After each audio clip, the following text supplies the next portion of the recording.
Police स्त्रीलिंग है कि पुल्लिंग है? अभी तत्काल पूछूंगा तो आप लोग कंफ्यूज हो जाओगे। क्या है बताइए आप लोग? बहुत सारे लोग अलग अलग उत्तर दे देंगे, लेकिन मैं आपको बताता हूं कि पुलिस स्त्रीलिंग है। कभी भी ये नहीं सुने वो पुलिस आता है, पुलिस हमेशा आती है।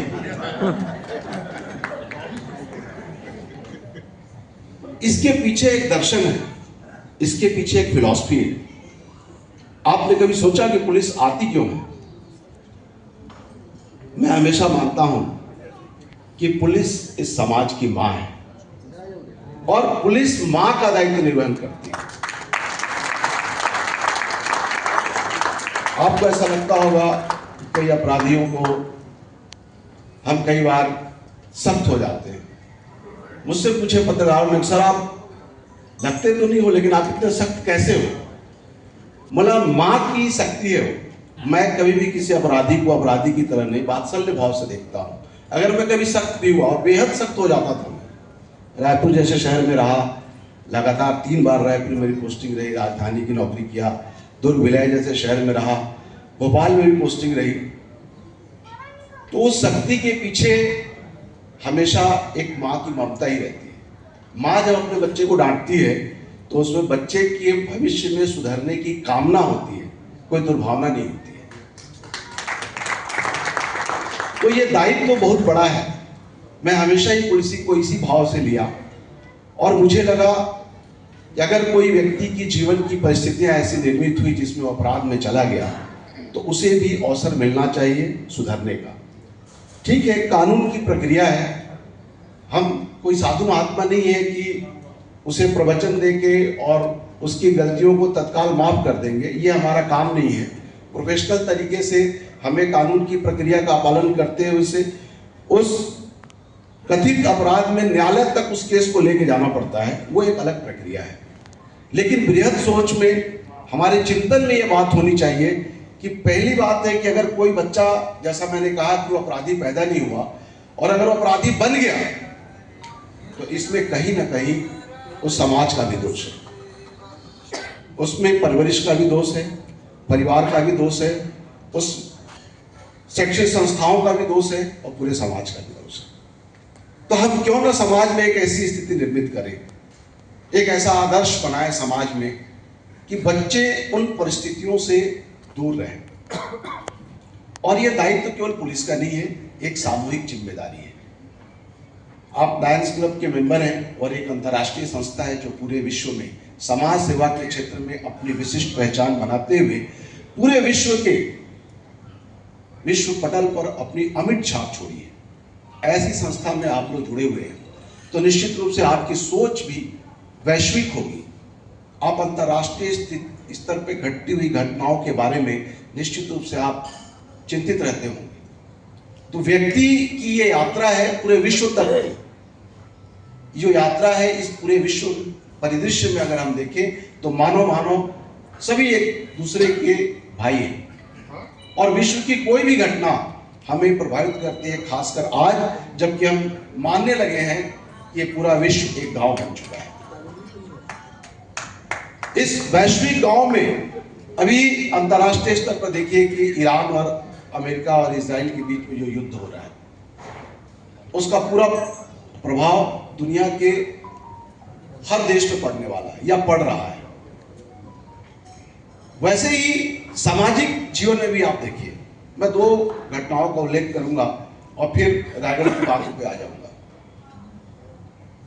मैं नारी शक्ति भी यहां बैठी हुई है और विश्व की आधी जनसंख्या नारी शक्ति की है। तो हमारे समाज में जब तक हम नारी शक्ति का सशक्तिकरण नहीं करेंगे, तब तक हम एक विकसित विश्व की परिकल्पना नहीं कर सकते। मैं आपको 2 उदाहरण दूंगा। एक उदाहरण मैं अंतर्राष्ट्रीय स्तर का देता हूं आपको, आप में से बहुत सारे लोग जानते होंगे। परस्तु अहमदी एक ये नाम है। परस्तु अहमदी एक सिंगर है, एक यंग सिंगर है, लेडी सिंगर है, और उसे ईरान में एक लाइव कंसर्ट करने के कारण, उनके ड्रेस कोड के कारण उसे 74 कोड़ों को मारने की भी सजा दी गई। कई लोग इससे वाकिफ हैं। एक ये घटना है। और दूसरी घटना हमारे देश में घटी है जिससे पूरा भारतीय समाज स्तंभित है। हम सब अंदर से कहीं ना कहीं हिल गए, डर गए। आप लोग जान गए हो कि मैं किस घटना के बारे में बात कर रहा हूं, शिया गोयल। ये दो घटनाएं हैं। आप देखिए कि अगर हम पूरे अंतर्राष्ट्रीय स्तर से लेकर राष्ट्रीय स्तर तक देखें तो पूरे विश्व का जो समाज है अभी अलग अलग जगह पे अलग अलग परिस्थितियों से गुजर रहा है। एक वो समाज है जो किसी महिला को उसके महिला होने का अधिकार भी नहीं दे रहा है, उसे गाना गाने के लिए कोड़े की सजा दे रहा है। एक हम अपने समाज की भी बात करते हैं कि हमने बच्चों का परवरिश इस तरीके से करना चालू कर दिया कि वो जान लेना और जान देना भी पिज्जा बर्गर ऑर्डर करने जैसा समझने लगे। ये सारी परिस्थितियां मनुष्य को सोचने के लिए विवश करती है कि आखिर मनुष्यता जाएगी कहां पर। इस हॉल में बैठे हुए सारे व्यक्ति किसी न किसी अपने जीवन में सभी सफल हैं। उनके जीवन का जो भी दायित्व था उसका निर्वहन करके एक अच्छी आर्थिक स्थिति का अपने जीवन में अच्छी आर्थिक स्थिति में अपने आप को रखते हुए समाज सेवा का दायित्व करते हुए आज यहाँ पर बैठे हैं। अदरवाइज अभी आप शाम को बैठ के दारू पी सकते थे, शाम को बैठ के क्रिकेट मैच देख सकते थे, फुटबॉल मैच चल रहा फुटबॉल मैच देख सकते थे, लेकिन आपने समाज के लिए अपना समय निकाला। आप अपने आर्थिक स्रोत से एक हिस्सा समाज की भलाई के लिए आपने लगाया, जीवन पर्यंत लगाया, और न सिर्फ अपने धन को लगाया, आपने मन को लगाया, अपने तन को लगाया। और समाज सेवा के क्षेत्र में मैंने अभी स्टेट में भी देखा और लगातार देखते रहता हूं, इतने सालों की सर्विस में देखा कि इस तरह के सामाजिक जीवन में आप जैसे लोग सामने आकर समाज की आवश्यकताओं की पूर्ति के लिए तन, मन और धन तीनों को आप लोग न्यौछावर करते हुए समाज सेवा कर रहे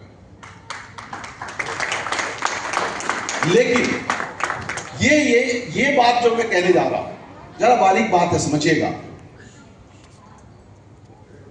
कि ये मनुष्य एक सामाजिक प्राणी है। वो समाज में रहता है और समाज में रहते हुए सामाजिक दायित्वों का निर्वहन करते हुए, सामाजिक नियमों का पालन करते हुए अपना जीवन यापन करता है। लेकिन आज ऐसी क्या परिस्थितियां आ गई है कि व्यक्ति इतना सेल्फ सेंटर्ड हो गया। हम बच्चों को कौन सी परवरिश दे रहे हैं कि बच्चे इतने सेल्फ सेंटर्ड हो गए कि वो अपने स्वार्थ के आगे समाज को भूल जा रहे हैं, परिवार को भूल जा रहे हैं। तो कहीं ना कहीं हमारी परवरिश में एक कमी दिखने लगी है। और जैसे जैसे व्यक्ति आत्म केंद्रित होता चला जाएगा, परिवार टूटेंगे, परिवार टूटेंगे तो व्यवस्थाएं टूटेंगी।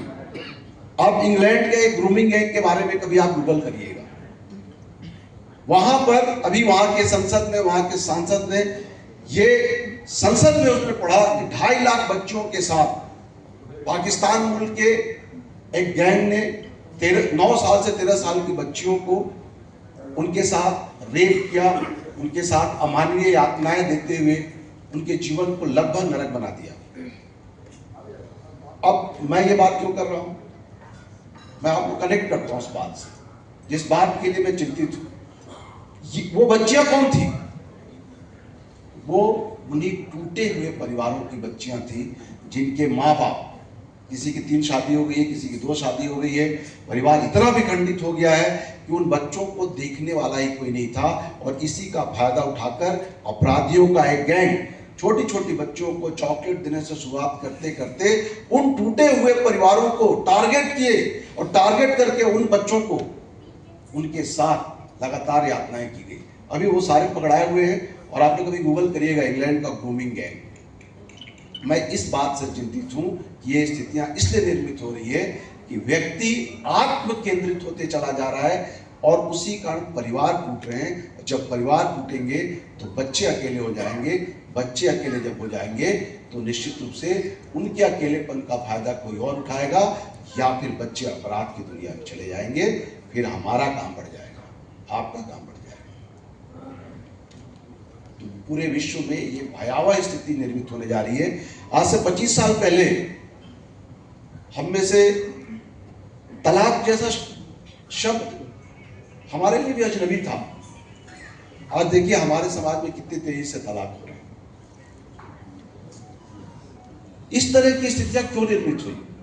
क्योंकि कहीं ना कहीं हमारे समाज के बच्चों की परवरिश में, समाज की सोच में एक अंतर आया और हमारा जो महत्वपूर्ण पारिवारिक मूल्य था वो टूटने लगा।